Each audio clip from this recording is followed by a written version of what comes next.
world is changing at a rate that we've never seen before. From business to art to sports, these changes are affecting every aspect of our lives. My name is Nick Kastner, and we're setting out to talk with the people who are altering the way things are done. Along with Alec McChesney, this is The Commonwealth. And today, our guests are David Graff and John Wirtz, two of the co-founders of Hudl. If you don't know what Hudl is, ask a high school athlete. David and John were college buddies when they set out to make it easier for coaches and athletes to watch film. Over the next 13 years, they've grown into an international business that is helping athletes and coaches in most sports, from high schools to professional clubs. Ladies and gentlemen, David Graff and John Wirtz. Thanks for joining me this morning, guys. Absolutely. Yeah, my pleasure. Great to be on. So to start with, what is Hudl? Hudl is, our mission is help teams and athletes win. So I think it's probably the best place to start. But it's a company we founded 13 years ago to help make life easier for coaches, help teams use video to better communicate. But ultimately, I think it ultimately comes down to the athlete, helping athletes perform better, reach their potential. I think that's been one of the coolest parts we've seen as we've built over those 13 years is when we get a chance to expose athletes in a greater way to give them a chance to play at the next level. So we saw that in a big way in American football at the high school level. And that's some of our favorite stories are when it's the kid from Eastern Oregon that wouldn't have gotten a look to play Division I football otherwise, but because he creates a highlight and gets a chance to get recruited by somebody like Michigan State, Washington State, and ultimately, landed his dream to play at Oregon. Those are absolutely some of our favorite stories. So, John, you mentioned starting this company 13 years ago. It was you two and then Brian Kaiser. How did you three meet? Yeah, I can start. So the three of us went to college together here at the University of Nebraska, and we were all drawn to the university through the Rake School. There's a computer science and business honors program that really, the unique part about it was it integrated computer science and business together the whole time.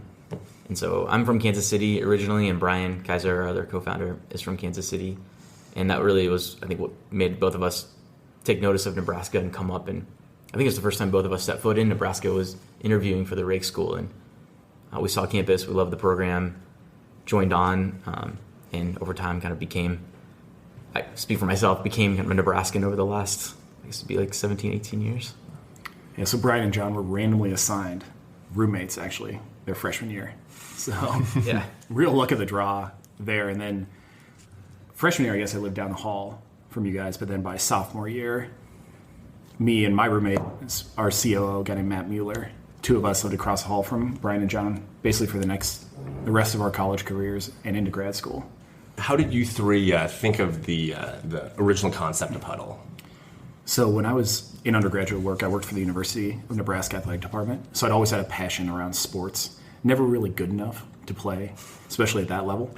But want to get a job in there and just, kind of be on the front lines and experience more of what's going on. Obviously through the Rake School, we had the chance to meet Jeff Rakes, who is now one of our board of directors members. He's one of our lead investors. And one of his goals always at the Rake School was to take what is their junior and senior kind of capstone courses, which is called Design Studio, where teams of 5 to 6 students will spend 10 hours a week working on a project for a company like Microsoft, like Hudl. One of his dreams was always to see one of those projects benefit Nebraska football, specifically Nebraska football. And so he and I brainstormed back and forth a number of times. One of the ideas he came and pitched the three of us on was, how could you take the playbook that is so basic, that is just on paper right now, and digitize that in more video game style setup? So we said, okay, that's interesting. We'll take a look at it. And we looked at the marketplace. There were quite a few other players in that area. One of the companies had actually licensed the EA Sports engine. So honestly, you're not going to do better at making a video game out of a playbook than using what EA has created with Madden and with, at the time, NCAA football for so long. So we kind of went back to him and said, I don't think that's really a great fit. But through my time at Nebraska in the athletic department, I got to know the then head coach of Nebraska football, Bill Callahan, and kind of shot that idea his way and asked him, what would you think about something like this? And he said, honestly, the video game thing, it's kind of cool. It's a recruiting gimmick, but I would never actually use that to teach my players. Like, there is so much more that happens that you can show in a video game. So much of it comes down to actually seeing the video and having them hear so you can talk with them and teach them directly the points on the video. So from that, we kind of said, That sounds like an interesting opportunity. At the time, Nebraska was capturing all their practices, all their games, all of their opponents' games. And sometimes, depending on what the coaching staff was they were going to face, if the offensive coordinator had come from somewhere else, or the defensive coordinator had, or the quarterback's coach had, they'd want to watch all those previous schools' games also, so they could understand more of the tendencies. But all that analysis had to be done on site. They had huge servers that were processing everything. They had private intranet run to all the computers so they could watch it there, and anything they wanted to take away was all burning DVDs. And if you can think back to that time, or the last time you watched a DVD, if you try to rewind it all, it's not a great way to analyze video. If you're trying to look at footwork or the way somebody's moving their hands or how they're cutting, and you want to consistently rewind and just replay that multiple times, which is how coaches watch, DVDs just jump around and aren't a great experience at all. So much of that consumption was happening on site. So that's when John and I talked about it, and Brian, who's way smarter than both of us, was able to put together a solution that was a prototype we showed Nebraska. And what was that original prototype? Yeah, we literally made it in the basement of our duplex that we were living in at the time, and it was all smoke and mirrors for the most part. So if you had to very carefully click your way through it to make it look like it was this full system, but it really just showed the idea of it was a video of a couple clips of Nebraska plays from the previous season, some images of playbook that I think it wasn't even like a legal play. I think that we put together. It was such a bad picture of a football play, but it was the idea of the playbook overlaid on that video clip, all shareable over the web. And so we were showing them this platform that went so far beyond what a DVD could do, and showed them how they could extend their coaching impact outside the facility for many more hours than a coach and a player could spend in a healthy way together, sitting in a chair at the facility. The other thing it had was this concept of being able to telestrate on top of the video, like John Madden style, was always the way we talked about it. Add text on top of the video and add the coach's voice on top of a key moment in that clip, so that as the athlete watched it, they were always kind of felt like they were in a virtual film session with the coach. And then the final thing we talked about was the ability for them to track what the athletes were watching and how long they were spending in the system, so that the coaches had this added layer of accountability that they hated not having when they just handed out a bunch of DVDs and paper playbooks and kind of crossed their fingers that the right athletes put the time in. So we brought all that together, smoke and mirrors prototype, but the concept really came through. And the line coach Callahan that said back to us after being out in Oakland and near the Bay Area and seeing lots of startups pitch him over and over again was, this is the first time I've seen something that really solves the key problem here that we're having. And that resonated with us. It was a big deal. We went back that evening essentially and said, we feel like we really got the momentum to build a company around this if Nebraska will get behind us as our first customer. The only challenge was he loved it, which was great. But this was probably February of 2006. So John and I are finishing grad school. Brian's finishing his undergrad degree a little slower than us, as we like to remind him all the time. And he said, this is great. I want it for spring football this year, which at that point is about a month out. So we had to explain to him, listen, this is a lot of smoke and mirrors. This is not something we can deliver for you for this spring. But if you'll sign on, commit, become a paying beta for us, and give us access to your players and coaches over this next year, we'll have something for you next spring. And so that's what really launched us and made us want to create a company. Yeah. So Coach Callahan was your first customer? Yep, University of Nebraska football team. Yeah. Bill Callahan and staff. So your original target market was college football teams, correct? Mm-hmm. Yeah. And then is that where you guys found the product market fit, or? It was so college and professional football was a market we knew best, just from kind of my work there and background in football. And so that's what we targeted first. And that's where we thought, honestly, this is such a big market. We can grow this for a long time and build a great business here. And honestly, it was about 150 teams. When you look at what Division I kind of FBS football was at the time and what NFL's 32 teams, we figured, and eventually we'll grow into maybe the NBA, maybe Major League Baseball, the NHL. Maybe once we tap out all those markets, we'll cross the pond and try to get into the English Premier League and grow in professional soccer over there. But we always figured that was kind of a ways out. Professional is where we focused.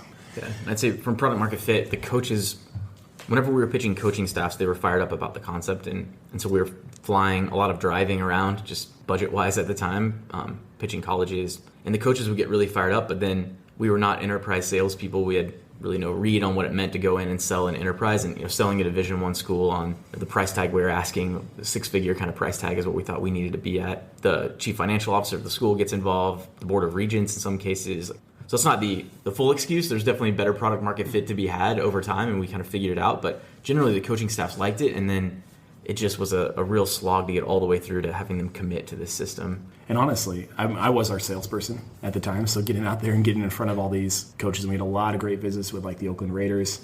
We'd go out there, and even by the time that we'd gone to kind of that lower price point, we're pitching them on $25,000 a year, it was still such an operational budget item, and it was something that at the time they saw as additional work for a lot of people. So they had their processes down for burning DVDs. They didn't necessarily have an IT staff fully bought in or a video staff fully bought in, that this could save them time. And so that's what we had to kind of work around and learn more about as we went to market. So by the time you guys got to market, what did you learn through the sales process that changed the product, caused the final launch? So as we're going out and talking with all these professional and college teams, so Nebraska, we'll rewind a little bit, Nebraska 2006 agreed to be our beta partner. We launched for them in 2007. 2007 wasn't a great year for Nebraska football. Resulted in the whole staff getting fired. And Coach Callahan decided he was going back to the NFL. He felt like he had a little better fit there. He loved coaching offensive line, loved the dynamics of working with professional players. And so as he was interviewing for NFL jobs, he would take his tablet that had Hudl on it and would showcase, this is how I teach my offense. This is how I teach offensive line play. He'd show the plays directly on there. He'd show the video, show how he teaches footwork and things like that. And the really nice thing for us was we had a lot of NFL teams that saw that and became very interested in what the product had to offer. He ultimately ended up landing with the New York Jets, which became our second customer. So they signed on, would have been probably January of 2008. Got them in, got them all installed, got to go through the process of getting Brett Favre trained up on the product, all of their coaches, spent a lot of time going back and forth from New York that year. But as we're going out and selling elsewhere, we're just seeing what John was talking about earlier. It just wasn't quite matching up. It was a enterprise sale and a product that honestly the market just wasn't quite ready for. But we're going out there to clinics, and we kept hearing from high school coaches and smaller college coaches that said, this product's amazing, why can't we buy it? Or how could this work for us? And for the first part of it, we would always say, we came up with enough excuses in our head of why it didn't work. We were, for the Jets in Nebraska, we were putting servers on site. That was going to scale for high school. The price tag we were offering at the time, we didn't think made sense for high school. That was a reason not to. At the time, we didn't have a great capture tool to get the video off the camera and onto our server. We were relying on third-party software that big universities were buying, but smaller high schools didn't necessarily have. So finally, we realized that while we were struggling to sell to NFL and college teams, we had this very large interested market in high school teams. It was 16,000 high schools that play American football. We should probably try to figure out a solution that could actually meet their needs. And how did you overcome those obstacles you just highlighted to bring the product to the high school teams? One catalyst for us, so we started early on at Hudl. We would go to Las Vegas as our main kind of offsite for the company. And this was back when we were just a team of 8 or 9 people, and we continued doing that for a number of years. And so one of those early times we went to Vegas for our offsite, we decided to take a chunk of that offsite and have our product team work on just some concepts that they thought could be transformational for our business or really important, but it was hard to get to in the day-to-day grind of just supporting the products we already released. And one of those products was a completely cloud-based hosted version of what we were doing for our professional and collegiate teams that worked completely in your web browser. And if you rewind back to 2008, like YouTube was just starting to kind of take off, but the idea of doing anything heavyweight in your web browser with video was kind of hard to imagine. But they worked on that prototype. We were out in Vegas. We were trying to get our minds kind of out of the box that you work your way into pretty fast. And we saw how well this version of Hudl was working in an internet browser, completely hosted by us. And that was one of the catalysts. Is we thought that was going to be the future, but we needed a little extra push.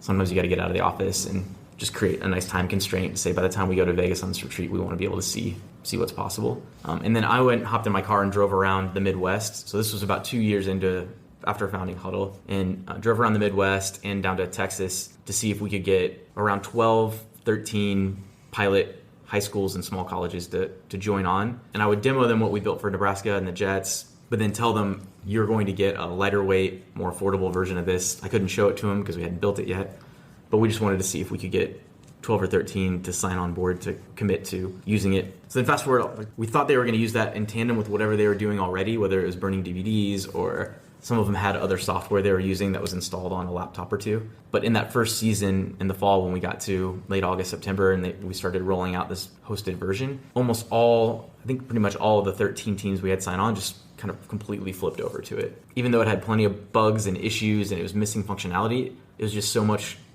better, fundamentally better to have their video hosted and available to the whole team and accessible from home, and coaches able to work Saturday morning with their mug of coffee before they met as a staff, breaking down the film and getting prepared, that they just made the switch. And that's when we knew we were onto something.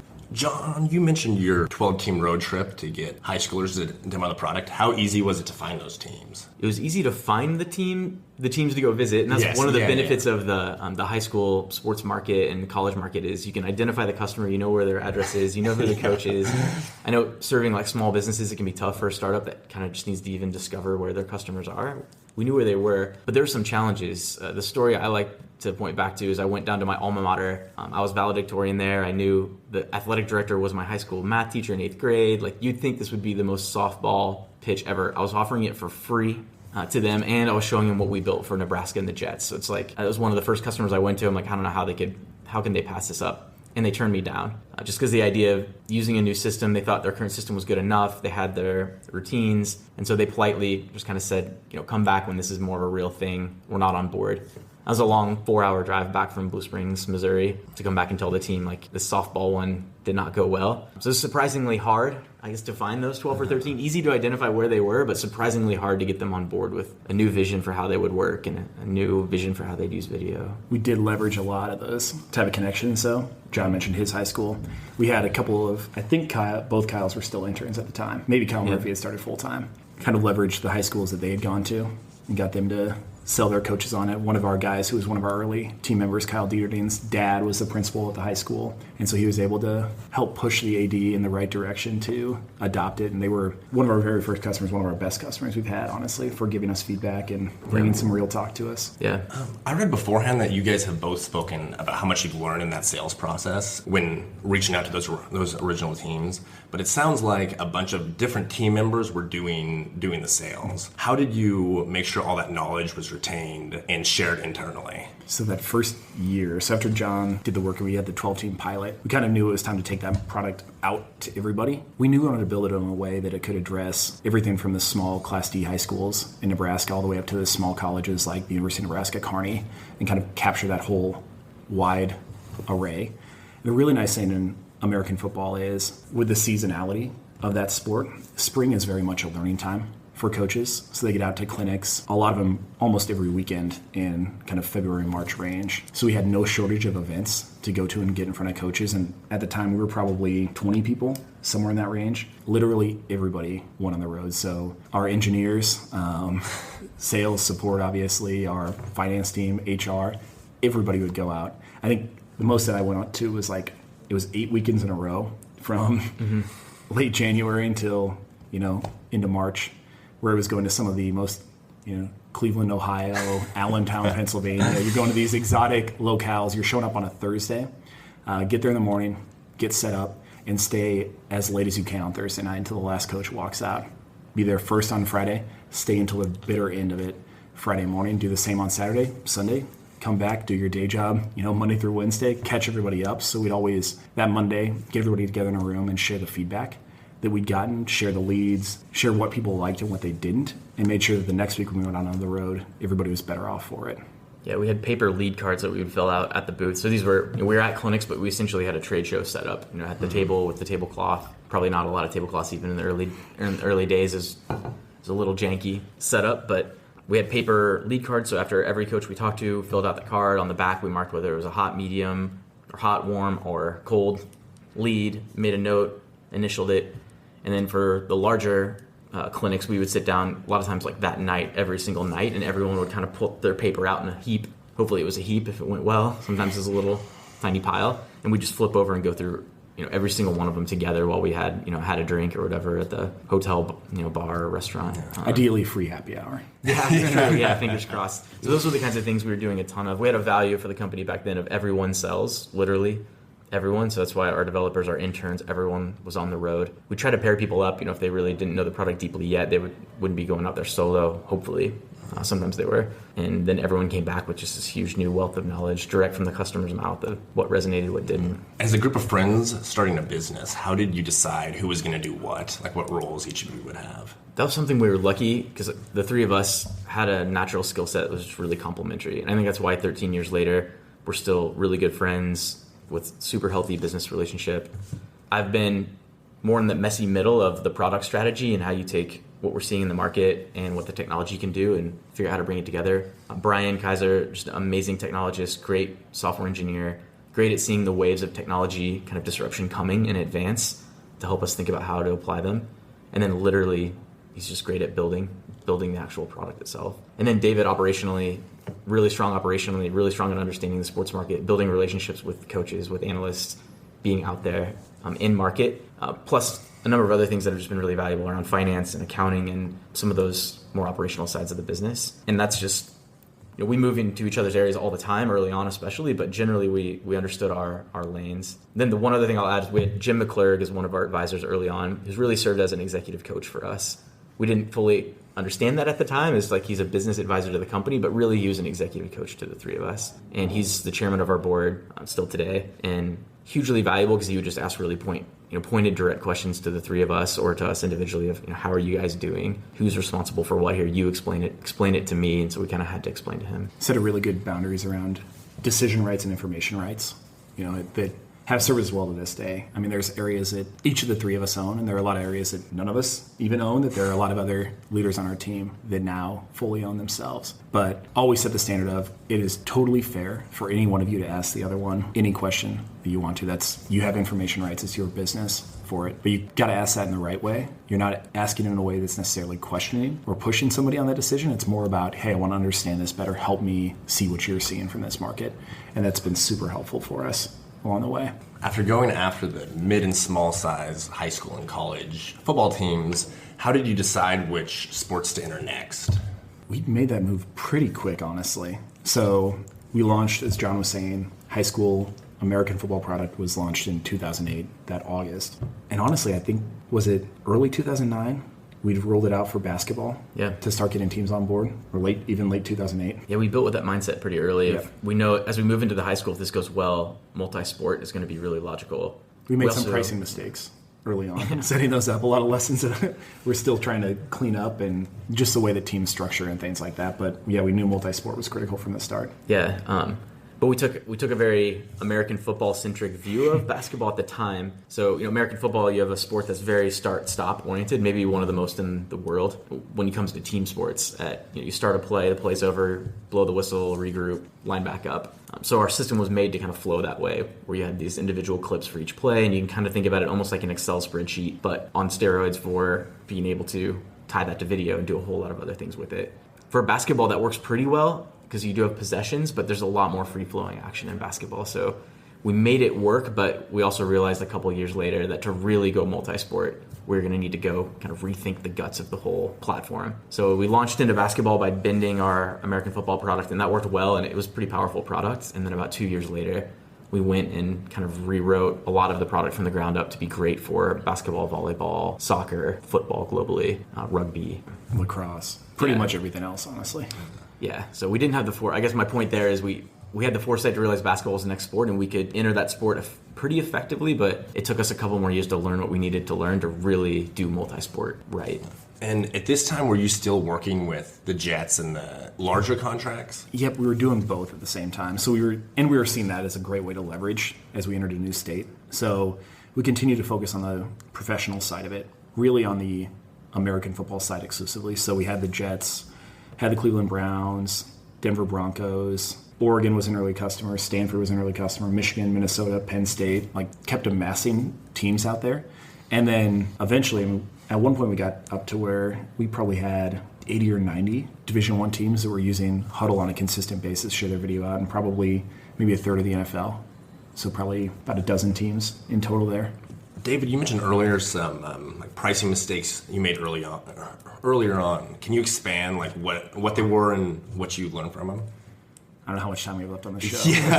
A lot of lessons for us. I think what I was referencing earlier, one of the big mistakes we made early on was assuming that if you have a basketball program at a high school, that the boys team and the girls team were going to be very aligned on how they use their budget, kind of the tools they bought together. And we assumed they operated more as a single unit. And so that's how we priced it, was if you bought for your American football team, if you wanted to add basketball as a sport, you could add it for half price and that would get it for both boys and girls. Now, the reality of it was they were coaching staffs that sometimes got along great, sometimes didn't.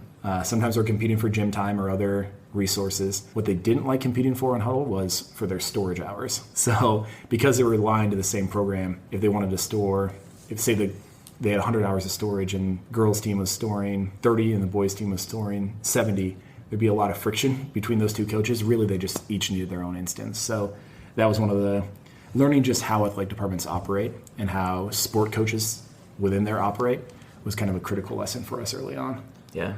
But one thing that did work really well was kind of full school pricing, and pricing it in a way where it really made sense for the American football coach to go out and talk to the basketball coaches and the volleyball coaches to get them on board, because it brought the overall cost of Hudl down for the school. Since it was half price for sport number 2 and number 3, number 4, and number 5, it was naturally incentivized for them to kind of build a consortium and come together to the athletic director and say, hey, we want to do this together. It's going to be cheaper for everyone if we commit to Hudl together. And that worked really well. We've changed that pricing over time to adapt it and make it more effective for the school, for Hudl to administer. But the general concept of this kind of full school package has been really important for us. One of the beauties of that was a lot of coaches coach multiple sports at high school. So if they'd used it for football and they also coached girls basketball, for example, they would want that same tool set there. If they coached wrestling, they'd want to use that same tool set for their athletes. And it was the same case for athletes.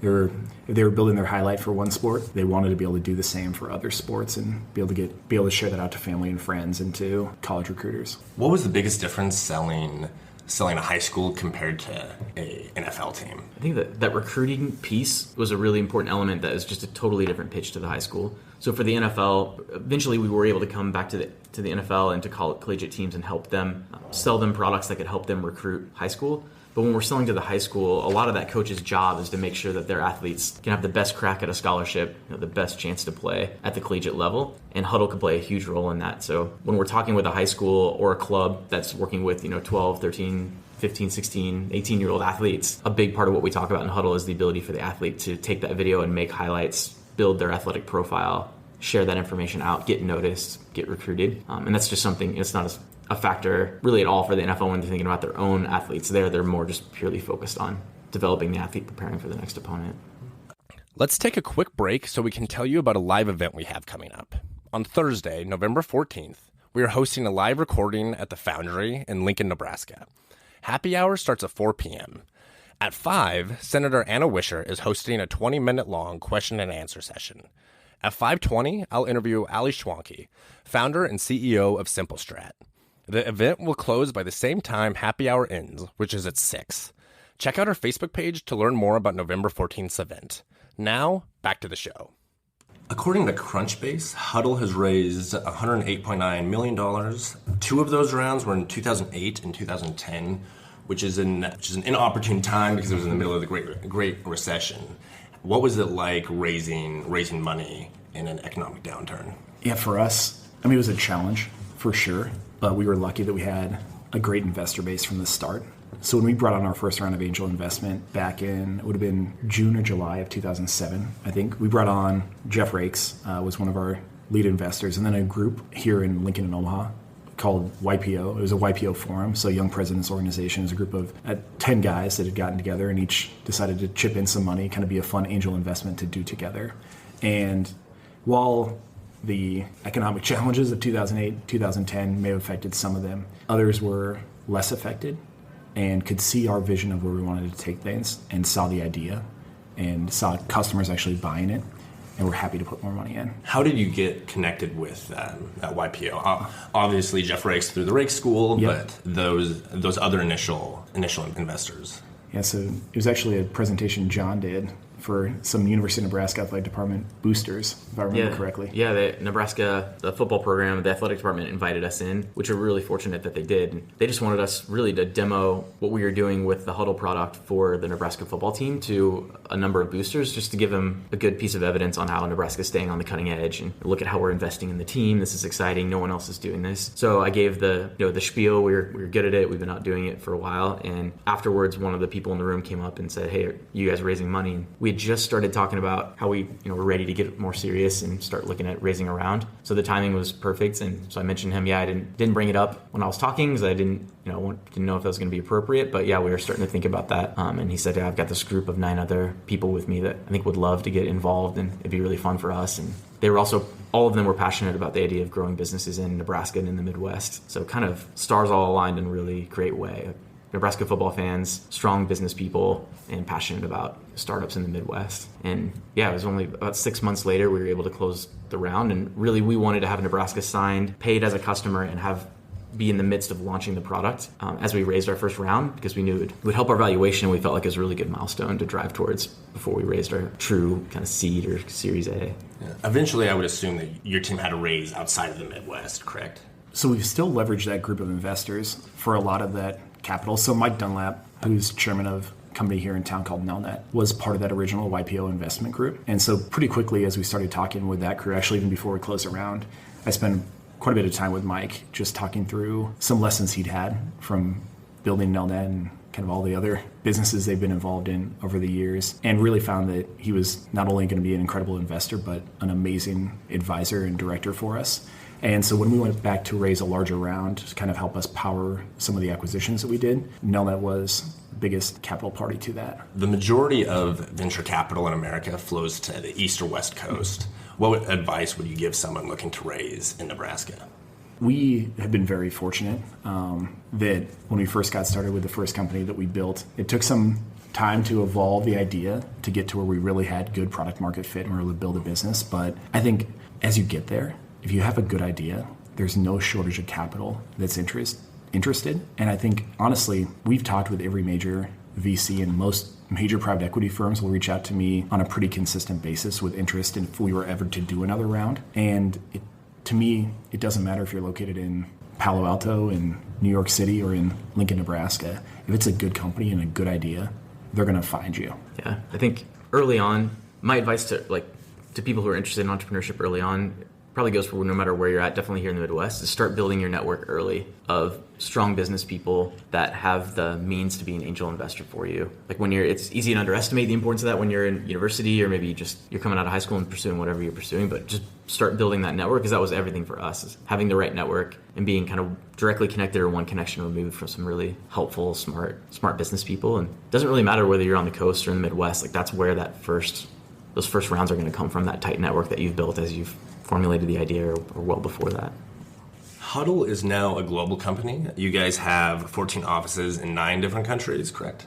Yeah. We've actually we're in 20 different countries. 20, okay. Yeah. Got a team of about 2,100 people now. What have you two learned operating a company that is now global? Oh, it's really hard.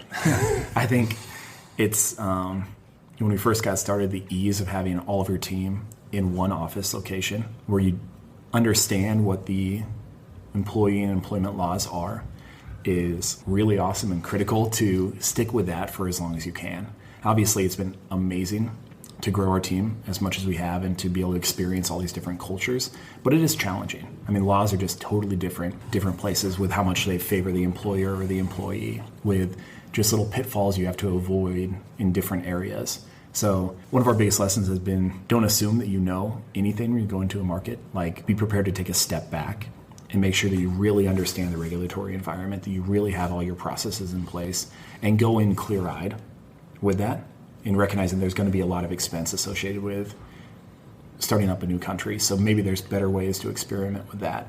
But I have no regrets along the way. It's so fun when we get to go see our teams in other offices, get to experience their cultures, get to learn from them. Having that broad geographic diversity has also helped us expand our understanding of the sports market so much. Like, just last week I was out with one of the NFL teams, kind of sitting in camp with them, just seeing their processes, and was able to talk to them more about how I see it happen in Aussie rules football, for example, where they're very tech forward, where some of the things they're doing in game is far beyond any other sport we've seen. So to be able to take those lessons from Australia and bring them back to American football here in the U.S. and take some of those American football lessons and take them to how football or soccer is played in Italy and talk with some teams about that. Like, all of that has been incredible. Hudl has also made some global acquisitions. How does your company approach if an opportunity is the right fit to acquire a company? Yeah, so over our 13-year history, we've done 9 acquisitions now, and each one of them is kind of a different story. So the first one, this was, at the time we thought it was just bold, like it had never been seen in the space before. We were selling, like John was saying earlier, in American football to high schools. We'd grown from that first year having 12 to the next year. I think we set a goal of getting to 75 high schools, and we ended up right about 300 high schools that year, grew to about 2,200 the next year. And as we're looking at that, we saw that in the marketplace, we were the first ones doing subscription software. Everyone else was doing perpetual license. You buy a single seat for your laptop. Maybe you pay for support afterwards, but you might be investing $50,000 or $100,000 up front for some of these bigger schools. And so for us to be able to get them to change their mindset and go from that larger upfront investment to, I can go back to my ID or my booster club and say, yeah, that $100,000 we spent, we could have gotten away with $3,000 a year for a tool we would have liked better. It was just hard to get them to wrap their heads around that sunk cost. So first one, I think we were sitting in our conference room at one of our older offices and just saying, what are some ways we could push this even further? What are some marketing techniques? And I can't remember which one of us just said, well, would we consider just trying to acquire this company? It was kind of felt like very bold thinking at the time. I mean, even when we were talking with our board of directors, a lot of folks saw it as, I don't know if you should do that. That's a little bold. Mike Dunlap was one who pushed it all in full steam of just, this is absolutely going to make sense for you. So I just happened to be, for that first one, in the city that company was located in, randomly. Met up with the founder for a cup of coffee and just kind of shared how we saw the market and brought them on. And really that one was a customer acquisition. And both of our first 2 ones were acquire the customers. I think on the first one we brought over a couple sales reps that joined the team, but really just get those customers transitioned to our platform as fast as possible and just pull in more customers. And that helped us grow to, right now we sit at 98% market share in American football. I think for those ones we think about what's the investment that makes sense to accelerate our growth. We felt confident we could get there. But in that case, we could join forces with these 2 companies and accelerate it by, say, a year or 2 years or 3 years. So you can start to kind of think about what would the value of that be. And really help the customers at the end, because all of them wanted to be on the Hudl for the exchange platform and the efficiencies they got. So how can we help them make that transition sooner? So after we did that first one, that would have been 2011, we were all kind of sitting back at very successful acquisition. Economics made a lot of sense. We're kind of saying, what are the bolder plays in this market we could make? And one of the ones that we identified at that point in time was who we saw as really the global leader in video analysis at the professional level, which was a company called Sports Tech, based out of Australia. So we're like, all right, this was kind of fun. Let's try to reach out and see what it would take to bring them on board. So I reached out to their founder and CEO, kind of floated that idea, and obviously time zones were a factor. So we eventually got on the phone one night and realized that his vision of where the valuation was and where we saw things were just widely different at that point. So agreed we'd stay in touch and kind of continue down our paths and be friendly competitors down the road when the time made sense as we got into their space. So fast forwarded, we did acquisitions in 11 and 12. 2014, we acquired 2 different companies for 2 very different reasons. So early that year, we acquired a company based in the UK to help us get into global football market. They had a number of Premier League customers, some rugby customers, a growing but very small spread in Europe. And at the time, one of their founders just happened to reach out to me on LinkedIn, which I'm not a great LinkedIn user. I don't reply to a lot of messages on there. But happened to look at saw their business, saw it was super similar to what we were doing with Hudl Pro initially. Only they were on top of the sports tech platform, that other company that I mentioned. So decided to do that deal, bring them on board. Later that year, what we saw as kind of one of the emerging trends in video analysis was a lot of mobile capture and more of the freemium model. And there were a couple businesses at the time we looked at, decided to buy one based in Boston, which gave us our Boston office. It's a product we still have called Hudl Technique, which is really big in the golf space, tennis, individual sports. But with replay analysis, that one that I mentioned earlier in 2014, kind of cemented for us even more so that global growth was going to be a big part of our future. So later that year in 2014, I was down in Australia actually for a conference, clinic where we were just trying to sell basketball coaches. I went with one of our global sales folks at the time and decided to stop by and visit Sports Tech. So that was 3 years after the initial contact was made. Started to get a little closer in how we both saw valuation of the business, and spent the next basically year getting that one to the finish line. So that was one that we'd sourced a long time before and just slowly worked our way to bring on board in 2015.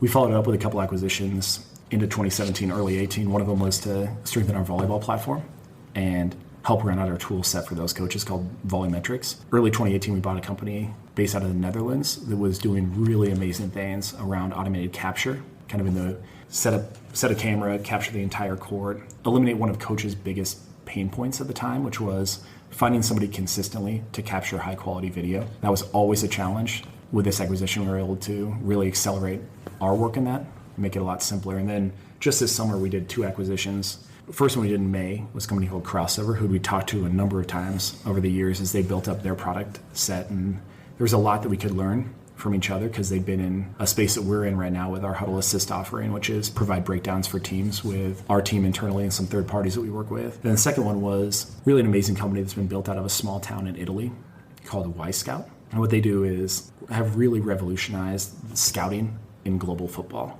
So it's a totally different world where they have transfer markets and where players are transferred and clubs are paying each other. They've taken that from a global platform, pulled all that video, broken down all those games, and really made it easy for analysts, for owners, for coaches to understand and look at the players that they might need to get to the next goal that they have.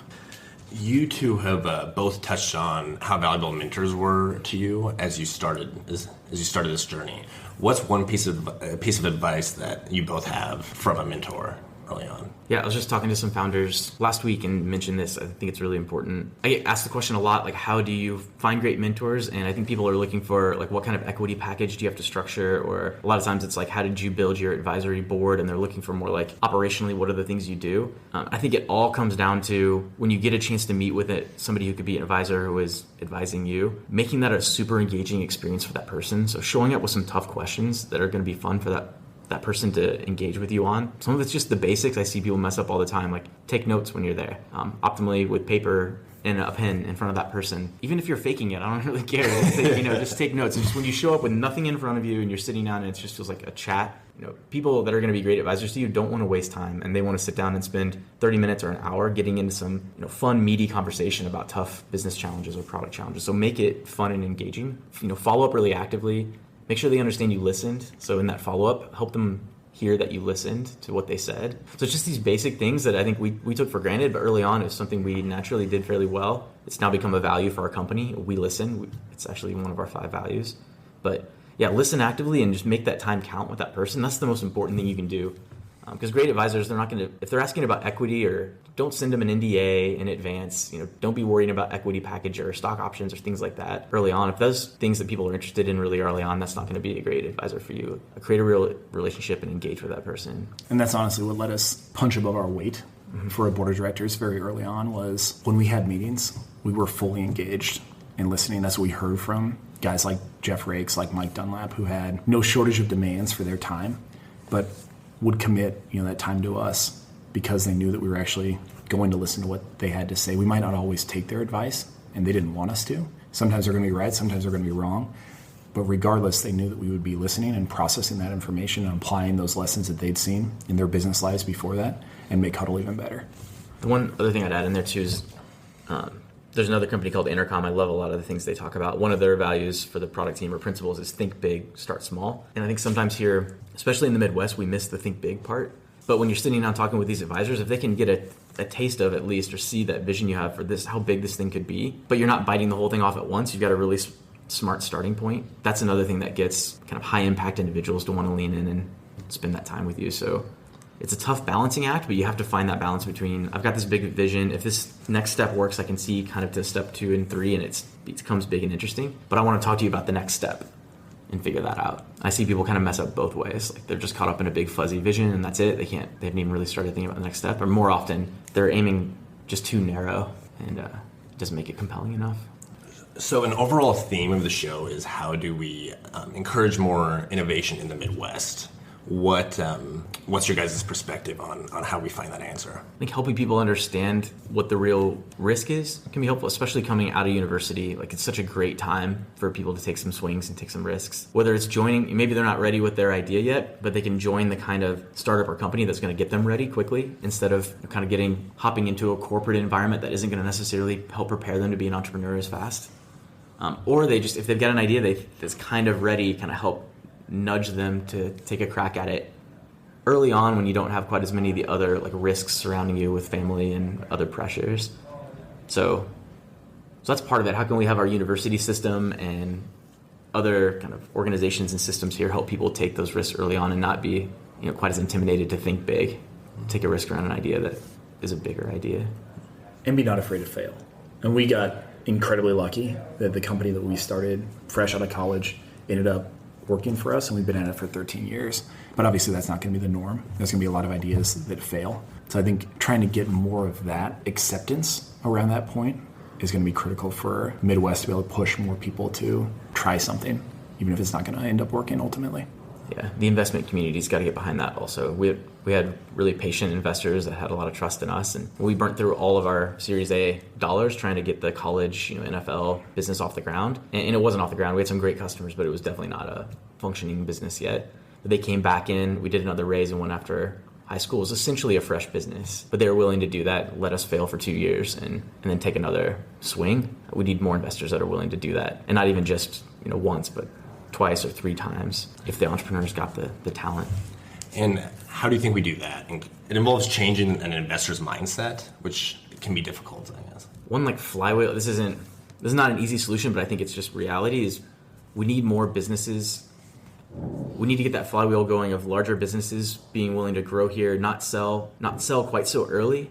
You might still get acquired, later on, but optimally get down that path to become really large private businesses or IPO and be here, like in Nelnet, for example, so that you generate enough capital and enough kind of people that have seen failure and are willing to get behind it, that now you've got this circle of investors now that have kind of seen it and been in it, and they can spread that wealth out. And I don't think it takes a whole lot of companies that hit that category, but if we can just get more companies that can get to that escape velocity kind of size, where when they do exit or they IPO or whatever it might be, that you've got now 10 or 20 or 40 people that have some liquidity that can angel invest and with a different, maybe less risk averse mindset. So that's part of the equation, which is why I've been trying to talk more and more about like big ideas here are a good thing, and we need to help entrepreneurs who are thinking big not get intimidated, not kind of beat that idea down. They should find a logical small first step. Always that you have to do that, but the idea should be big, and then try to see if we can keep that here. All right. Well, guys, thanks for coming on the show with me today.